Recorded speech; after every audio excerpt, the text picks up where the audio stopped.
Minasan, welcome back again with Mr. G di sini. Ketemu lagi dengan review One Punch Man. Nah, seperti biasa, kali ini Mr. G bakal mereview new chapter manga One Punch Man versi Yusuke Murata Sensei. So, langsung aja to the point, oke? Let's go! Mr. G udah menunggu lama hal ini. Komplek Asosiasi Pahlawan yang tak selalu aman. Guys, chapter 177 mengambil judul The Supernatural and Risks, yang berarti supranatural dan resiko. Kemudian untuk covernya, Murata Sensei masih memanjakan kita dengan tampilan Fubuki yang super modis, serta tambahan Saitama dan Genos yang juga berpakaian gak kalah stylish seolah mereka jadi bodyguard dari Fubuki. Kita mulai ke cerita utama ya. Sebelum kembali ke pertarungan utama dari lanjutan chapter sebelumnya, diperkenalkan lebih dulu bagaimana kehidupan di Komplek Asosiasi Pahlawan yang tentram lagi damai. Seperti yang disampaikan di beberapa chapter kemarin, selain para pahlawan kelas A ke atas ya, ada para golongan tertentu yang bisa tinggal aman di kompleks ini. Dari pembicaraan dua orang yang diperkenankan tinggal di tempat itu ya, disampaikan semisal di luar sana keberadaan monster telah meningkat hingga 2 kali lipat. Meski demikian, mereka gak perlu khawatir karena keamanan di tempat ini sangat terjaga, mengingat ada perlindungan khusus. Lebih dari itu, selain tempat tinggal yang aman dan damai, Kompleks Asosiasi Pahlawan ini juga punya fasilitas umum lainnya membuat penghuninya makin tentram. Mulai dari kafe, restoran, kolam renang, terus juga ada mall yang sedang dibuat. Bahkan masalah transportasi juga bukan halangan karena mudah ditemui. Nah, di tengah ketenangan itu ya, tiba-tiba terasa getaran. Padahal katanya tempat ini udah didesain anti gempa terbaik dan tak merasakan kekuatan 6 skala Richter ke bawah. Tapi guys, rupanya getaran semakin hebat. Bisa kalian bayangkan kan seberapa besar gempa itu ya? Apalagi setelah diselidiki, itu datang dari basement pengurungan monster eksperimental. Makanya sempat dikira sumber gempanya dari sono, sehingga membuat perintah untuk mengumpulkan pahlawan dan menyerang sumber gempa itu. Melanjutkan pertarungan. Rupanya guys, sumber gempa tak sepenuhnya salah monster, melainkan juga karena amukan Tatsumaki dengan kemampuan telekinesisnya. Alasan kenapa hal ini gak diketahui, ya karena CCTV udah gak berfungsi. Lanjut, pertarungan antara sang expert misterius melawan Tatsumaki pun memasuki babak baru guys. Secara kekuatan, jelas Tatsumaki jauh unggul. Pancaran kekuatannya aja udah sanggup bikin si expert kewalahan. Tapi bukan berarti sang expert misterius datang tanpa rencana. Memanfaatkan sedikit kecerobohan dari Fubuki dan timnya, kapsul yang ada di tubuh Fubuki dipecahkan oleh si Esper misterius. Fubuki yang awalnya sibuk memikirkan nasib Saitama, seketika merasa lemah, letih, lesu, tak berdaya. Kayak minum obat ya.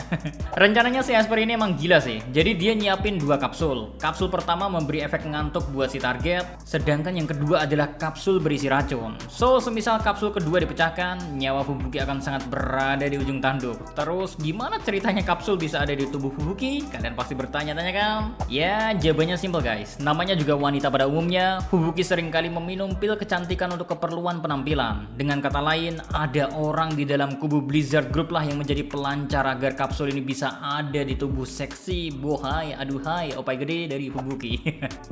Target si Esper misterius emang luar biasa tepat. Mau bagaimanapun, Tatsumaki gak bisa berkutik semisal adiknya yang jadi inceran. Alhasil keadaan sukses dibalikin. Tatsumaki menghentikan serangan dahsyatnya karena tak punya pilihan lain demi keselamatan sang adik. Dan tak mau melewatkan kesempatan ini ya, si Esper misterius segera memelintir Tatsumaki dengan kemampuan telekinesisnya, sehingga sempat membuat Tatsumaki tak bisa melakukan apa-apa. Nah, usai berhasil menahan Fubuki dan Tatsumaki, si Esper misterius juga tak lupa membawa Psychos. Tak lama berselang, dari keruman Blizzard Group ya, muncul seorang yang diindikasikan sebagai pengkhianat itu. Sebab orang ini dipanggil anak baru. Ya, mau gimana pun ini memang keteledoran dari Fubuki sih. Ia dan grupnya menjadi sasaran empuk untuk mudah disabotase. Nampaknya juga gak ada syarat khusus atau cross check mendalam terkait tiap anggota baru yang mau bergabung di Blizzard Group.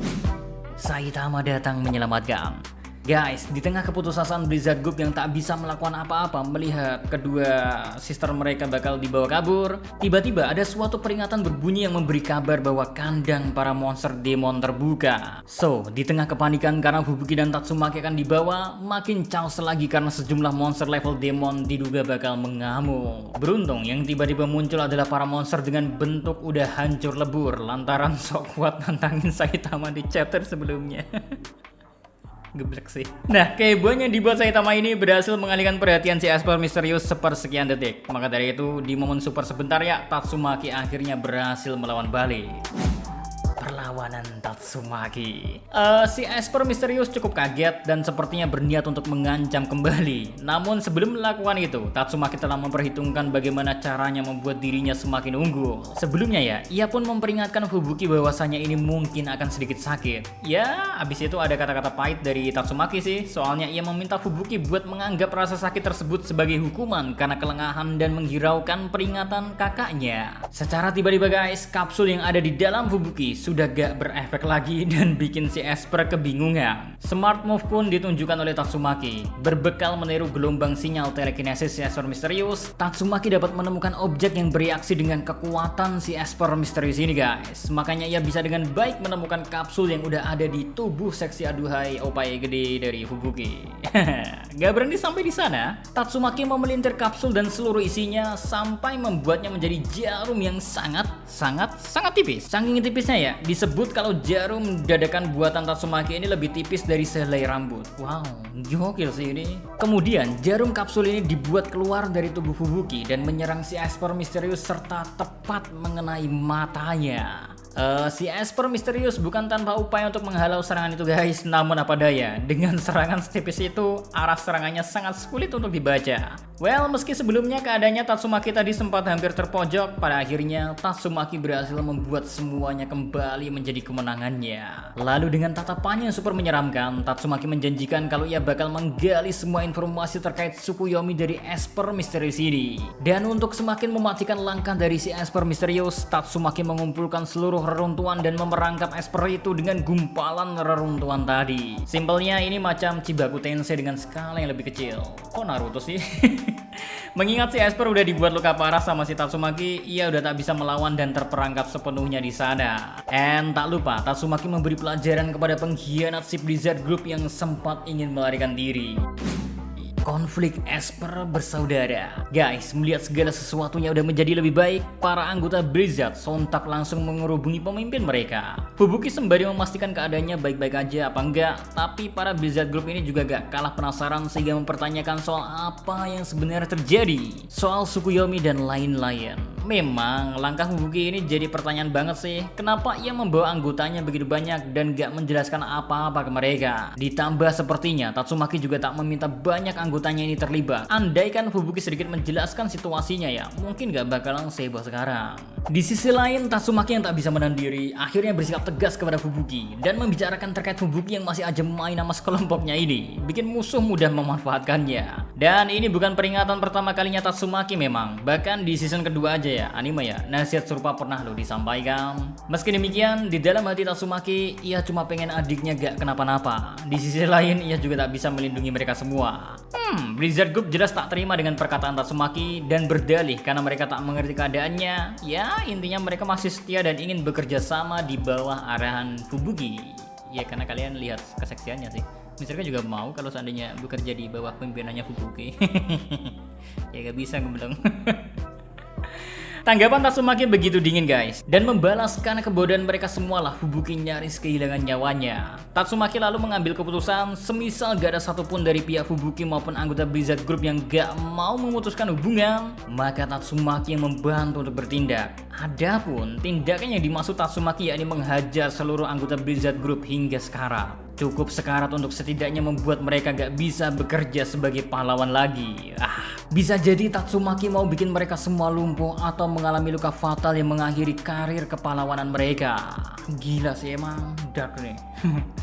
Namun sebelum tindakan tersebut dilancarkan, Saitama dengan sigap menahan tangan Tatsumaki guys dan membuat Tatsumaki semakin geram. Sedangkan Saitama, dia sempat badass, tapi kemudian menanggapi santai ulah Tatsumaki. Ia juga mengeluhkan soal dua Esper bersaudari ini sama aja tingkahnya. And then di akhir chapter giliran Saitama memberi pesan semisal Tatsumaki kelewatan dalam menasihati adiknya, serta mengingatkan kalau sesama pahlawan tak seharusnya bertengkar.